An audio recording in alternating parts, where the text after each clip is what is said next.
ಮೇಲೆ ಈ ಫೋಕ್ಸೋ ಕಾಯ್ದೆಯ ಅಡಿಯಲ್ಲಿ ಕೇಸ್ ದಾಖಲೆ ಮಾಡಿದ್ದಾರೆ. ಅದನ್ನು ನಾನು ಖಂಡಿತವಾಗಿ ಖಂಡಿಸ್ತೇನೆ.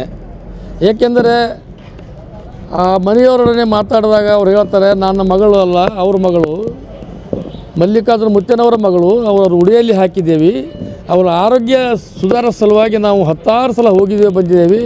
ಮಗಳ ಮೈ ಮೇಲೆ ತಲೆಯ ಮೇಲಿಟ್ಟು ಆಶೀರ್ವಾದ ಮಾಡೋದು, ಮಗಳಿಗೆ ಶಕ್ತಿ ಬರಲಿ ಅಂತೇಳಿ ಅವರು ಆಕೆ ಖುಷಿ ಪಡಿಸೋದು, ಈ ರೀತಿಯಾಗಿ ನಮ್ಮ ಮಗಳ ಅಲ್ಲ ಅವ್ರ ಮಗಳ ರೀತಿಯಲ್ಲಿ ಅವರ ಕುಟುಂಬಸ್ಥರ ರೀತಿಯಲ್ಲಿ ಅವರು ನೋಡಿದ್ದಾರೆ. ಆ ಸಂದರ್ಭದಲ್ಲಿ 15-20 ಜನ ಆ ರೂಮ್ನಲ್ಲಿ ಇದ್ದರು. ಆ ಸಂದರ್ಭದಲ್ಲಿ ಯಾವುದೇ ಅಚಾತುರ್ಯ ನಡೆದಿಲ್ಲ. ಲಕ್ಷಾನುಗಟ್ಟಲೆ ಜನ ಬಂದು ಹೋಗಿದ್ದಾರೆ. ನಾವು ಕೂಡ ಹೋಗ್ತೀವಿ ಬರ್ತೀವಿ, ಎಲ್ಲ ಮಂತ್ರಿಗಳು ಬಂದು ಹೋಗಿದ್ದಾರೆ. ಇವರು ಜಿಲ್ಲಾಧಿಕಾರಿ ಮತ್ತು SP ಅವರು ಈ ಆಯೋಗದವರ ಕಂಪ್ಲೇಂಟ್ ಕೊಂಡ್ಕೊಳ್ಳಿ ಆ ಸ್ಥಳಕ್ಕೆ ಹೋಗಬೇಕಾಗಿತ್ತು.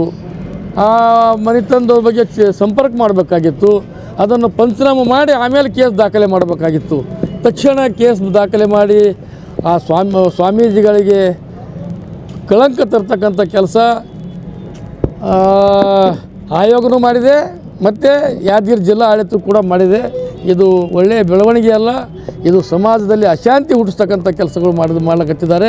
ಅದನ್ನು ತಾವು ತಕ್ಷಣ ವಾಪಸ್ ತಗೋಬೇಕು.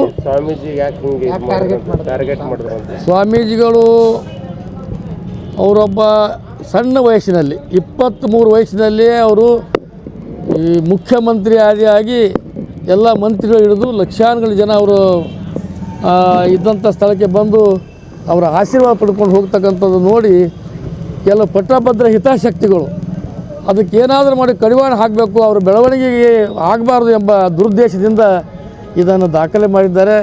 ಇದು ಒಳ್ಳೆಯ ಬೆಳವಣಿಗೆ ಅಲ್ಲ.